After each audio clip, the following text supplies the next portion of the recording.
We are back live. Lord Monckton's our guest. I'll be back tomorrow live. I intend to just take phone calls the entire broadcast tomorrow.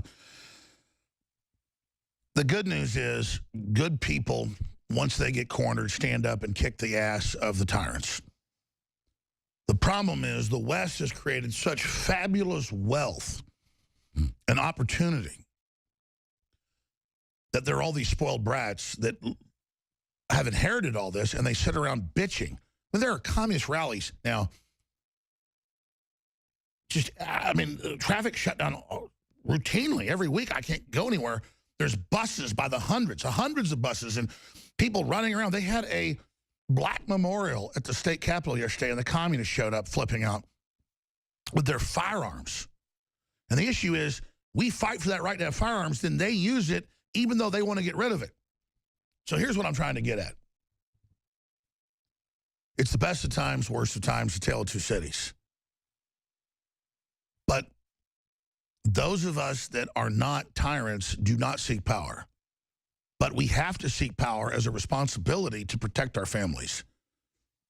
And I get so excited here on air. I'm jumping in over, Lord Monckton, all the great work he's done.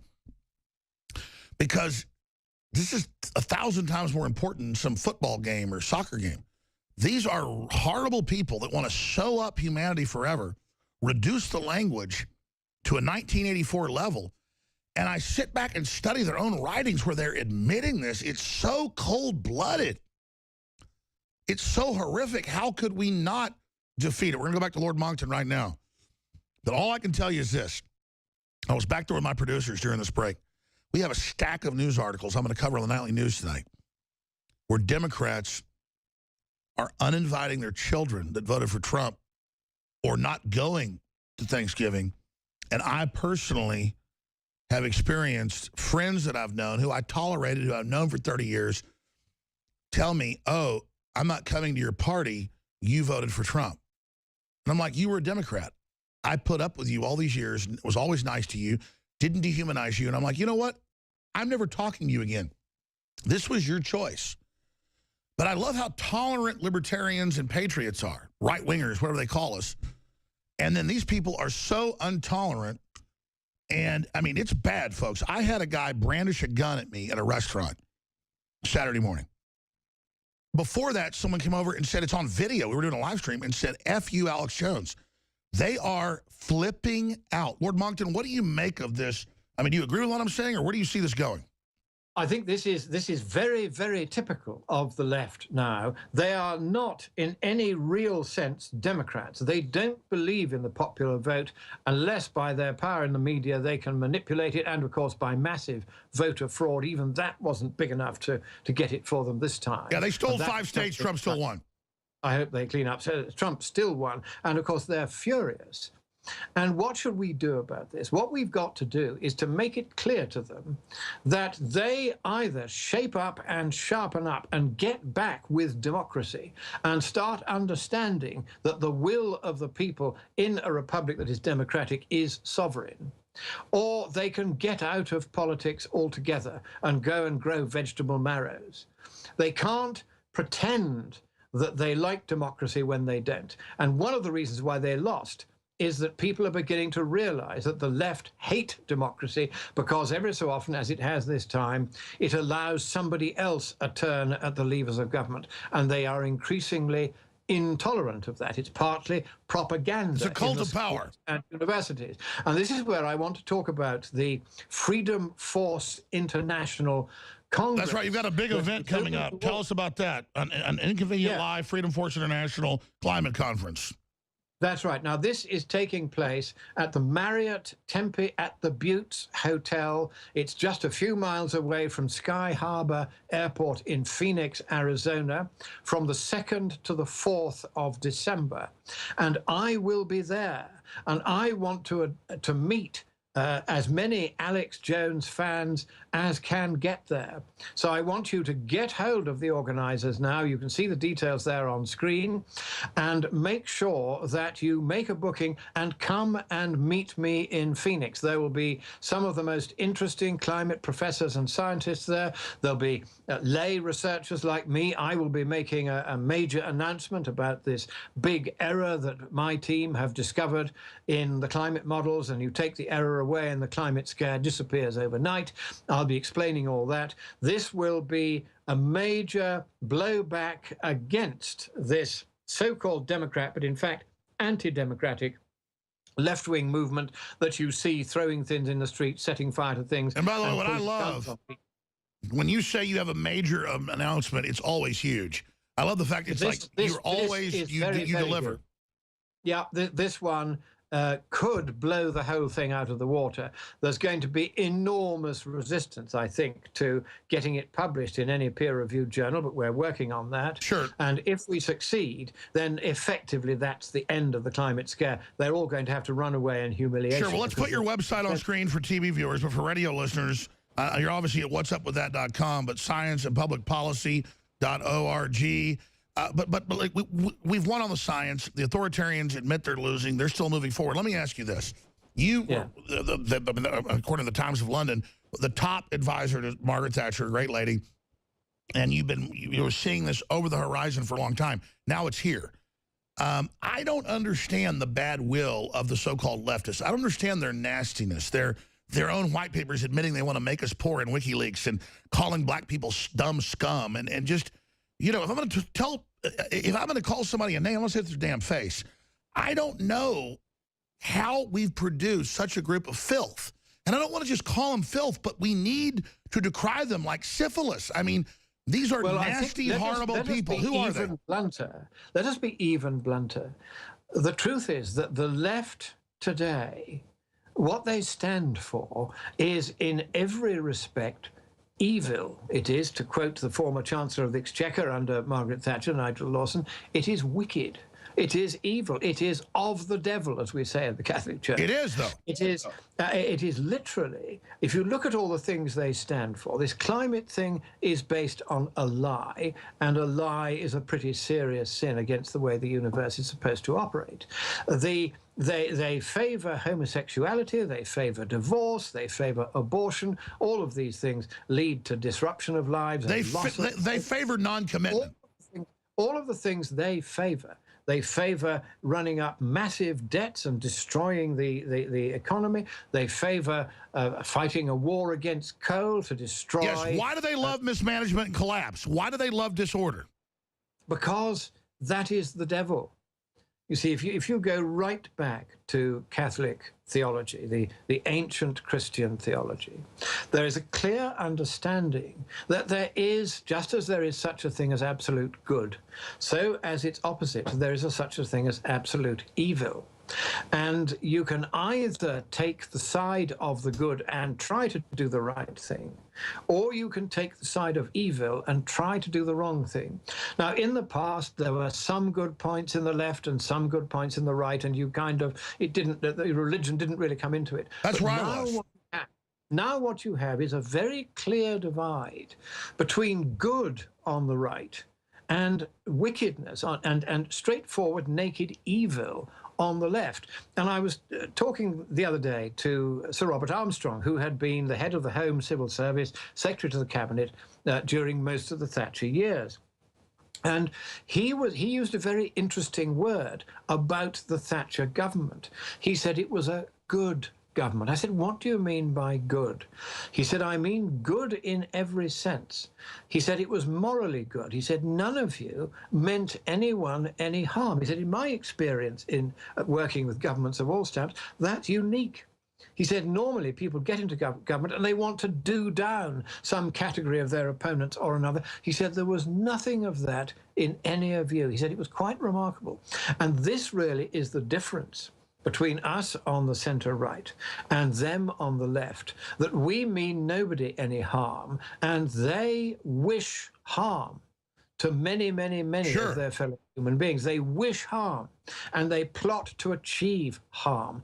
They plot to do things that are, objectively speaking, evil. They are wicked. Let me bring this up then. Why is it fundamentally, studying them, that they're physically ugly, black, white, doesn't matter, they're twisted, and none of us are perfect, but they seem to have a hate of themselves, so they seem to be projecting it onto the world, and any form of success they claim is some fraud against humanity, but all they deliver is death. All of this, if one reads, say, there's an enormous theology of how demons behave. You could read, for instance, the Malleus Maleficarum, the Hammer of the Witches, the various books like this, which go into how Satan behaves. You can read the Bible, large chunks in both testaments on this, and you see these satanic, these downright wicked characteristics coming through in the extreme left. Astounding. Let me add this point then. Everybody who voted Democrat is going to go to hell, or everybody is a Satanist, or everybody is a devil. No, of course not. Let's be sensible here. What I am saying is that a lot of the policies they advocate are, objectively speaking, downright... The theology is satanic. Let me just add this point then. We mentioned left and right. Until 200 years ago, or even 170 years ago, right meant good, strong God. Left-hand path was Satan. And then you look at the Jacobins, as you've talked about, in France, kind of the proto-system we see today of the communists, which they admit is the originator of that, the progenitor. There is a true push towards Satanism. And so I'm somebody, I wouldn't say I was an atheist. I was brought up a Christian. I believe in God. I love God. But, you know, you're like 20 years old. You question it all. But as I went further down the rat hole or rabbit hole studying these people, they almost universally festoon themselves with Baphomet, love the devil, tell us they're of the devil, just are like nasty people. And I just, it's like weird. Is this genetic or is it really spiritual?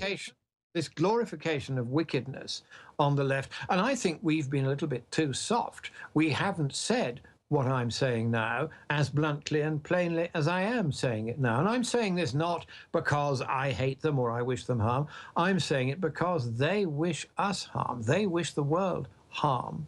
And it is time... Yeah, they want to cut off the carbon and kill 1 billion people.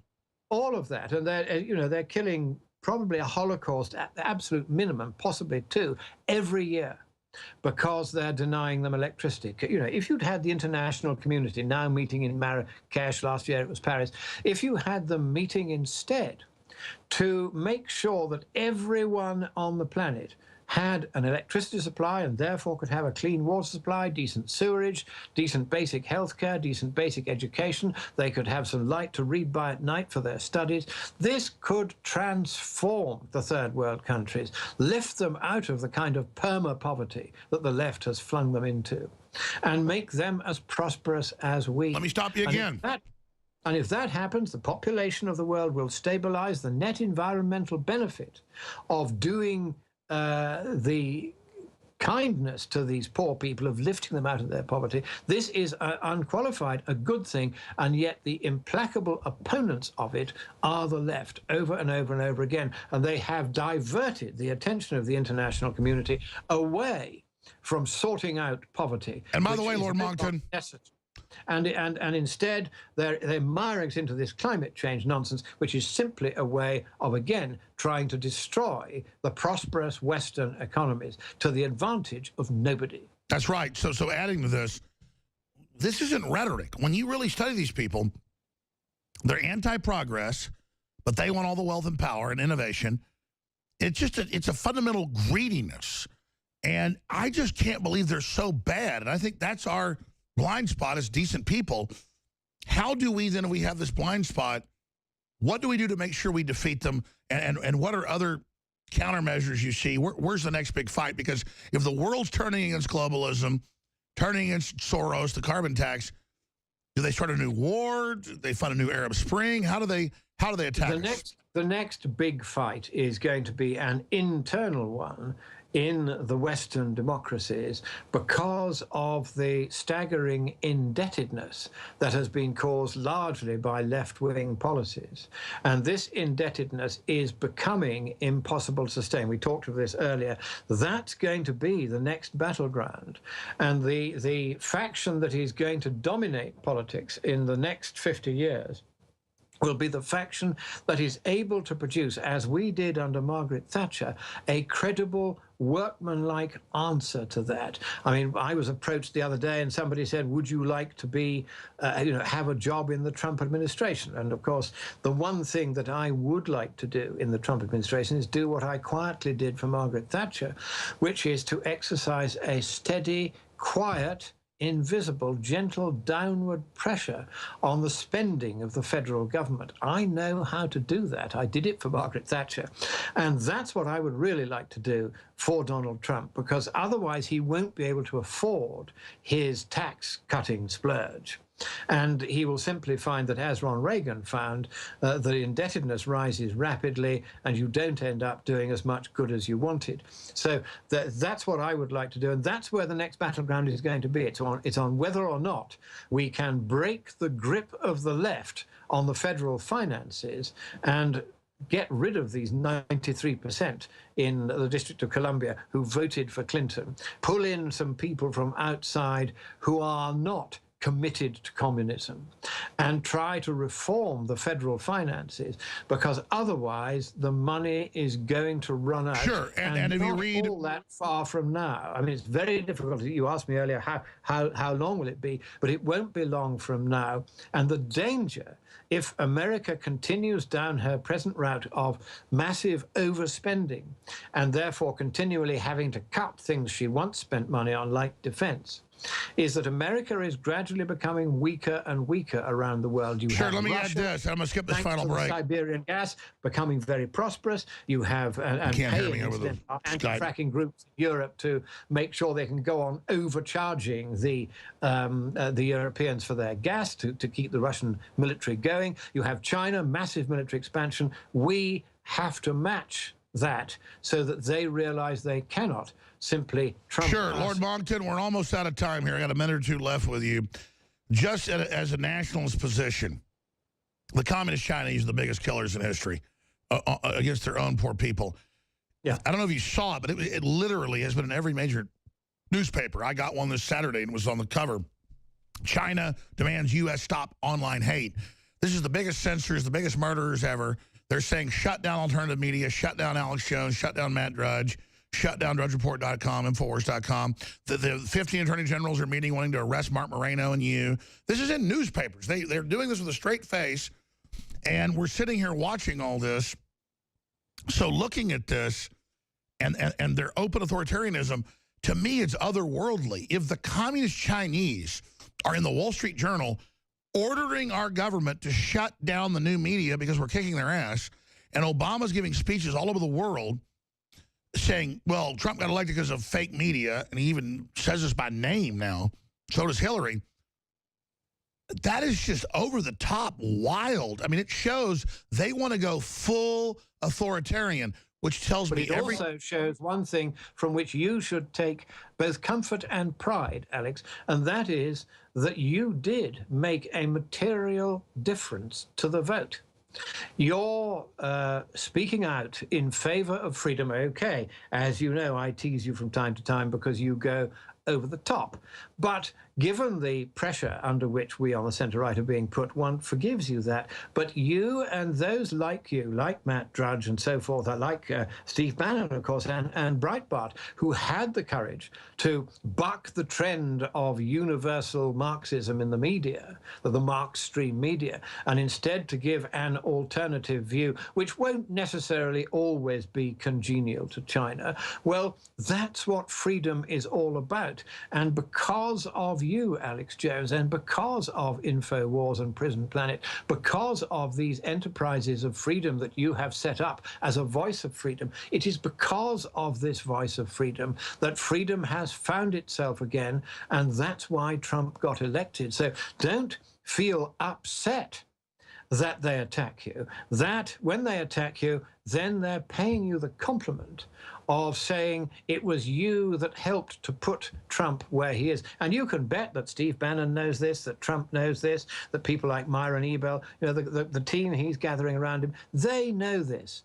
They know that you have been standing up for freedom. I've talked to those folks. I'm going to stop there, but that's what's so surreal is that's why I know Trump's for real. He's not patting me on the head when he calls me or other people do They're for real. The thing is, Trump's been so business focused. He's super smart in a lot of areas. In other areas, you know, he wants to like work with government like it's a business and like thinks he can just get them to work with him. He doesn't understand how I think he does, but I don't want to underestimate his smarts. He's smarter than I am, but I tell you, God, they're bad. What he's done is, I mean, in picking Steve Bannon as his chief strategist, that was a brilliant appointment. Steve has been working privately with them for really quite some time, but I was delighted when he moved in to kind of take over the campaign, still more delighted when he was appointed as Trump's advisor-in-chief, effectively. And he will make sure that if anything needs to be known about how politics works and how to play that, there's nobody cleverer than Steve Bannon at that. So what Trump has always been good at, as every successful businessman has to be good at, is bringing good people in to work. Delegating. This is exactly that, and finding the good people, and he's doing that, and he's doing it, to my mind, very successfully, very quickly. And so I'm not at all worried about whether the Trump presidency will be a competent presidency. I'm quite sure it will. I have one or two worries, as you know, about the financial side, fiscal side, all of that. But I think that's where I could help them. I could show them how. Absolutely. Well, I'm sure he wants to talk to you. Let me ask you this in closing then. Yeah. What happens if they kill Trump? Because they've got Time Magazine, the New York Times, LA Times, every paper basically calling for his death. No one goes to jail. I mean, that's not free speech. If I call for someone's death with 30 million listeners, I should go to jail. That's not free speech. So they're calling for his death. What if they get it? In Britain, you would go to jail for that. That is still an offence here. Incitement to murder, it's called. It is also an offence under your code. And what I would recommend, and this is something which I think on the whole the centre-right have been too relaxed about, is that what you have to do is to get clear evidence where they do say these things and call for these remedies, and go to the police and demand a prosecution. I agree. So we have to demand prosecutions. We can't just let them make the threats at the LA Times or the New York Times. We've got to go, hey, grand jury, indict this son of a bitch. Now, here's a question you might be able to answer. Is it possible for private citizens to call together a grand jury, or is it only in the power of the prosecutors to do that? It varies state to state, whether it's federal or local, and I'm just going from a gestalt memory. But when the president's involved, it affects every citizen that's a registered voter. I mean, I think citizens can demand it.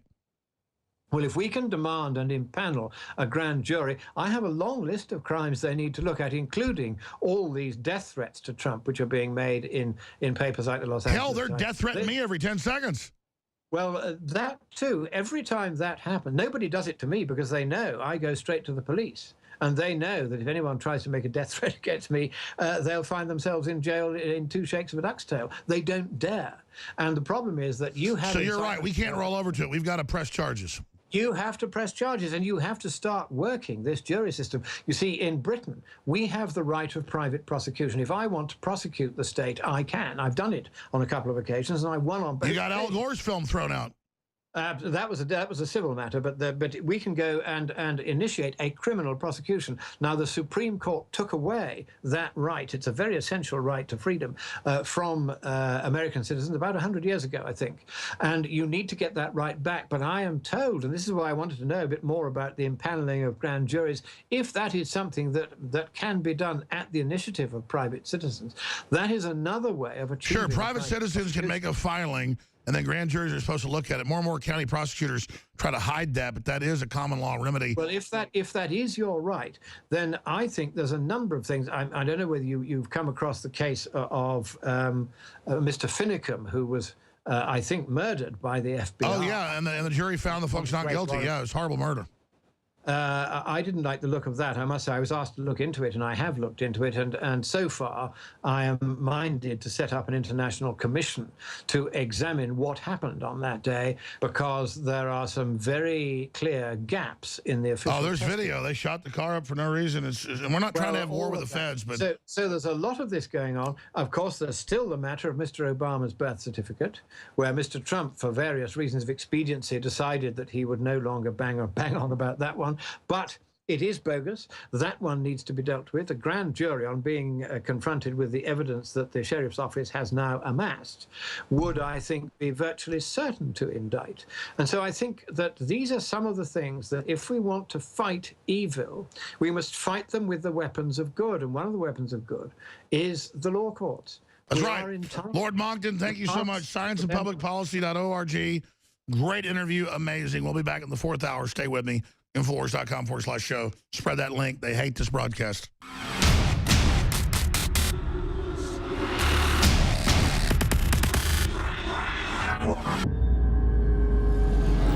It's Black Friday week, a chance to get amazing, one-of-a-kind, game-changing products that also support our fight against the New World Order at 360 Win. At InfoWarsStore.com or InfoWarsLife.com or call toll-free 888-253-3139. And again, thank you for funding the true tip of the spear and the fight for human liberty. We could not have done it without you, and I want to salute you for your support, your prayers, the action you've taken. Every race, color, and creed, we are all red-blooded humans together, and I love you.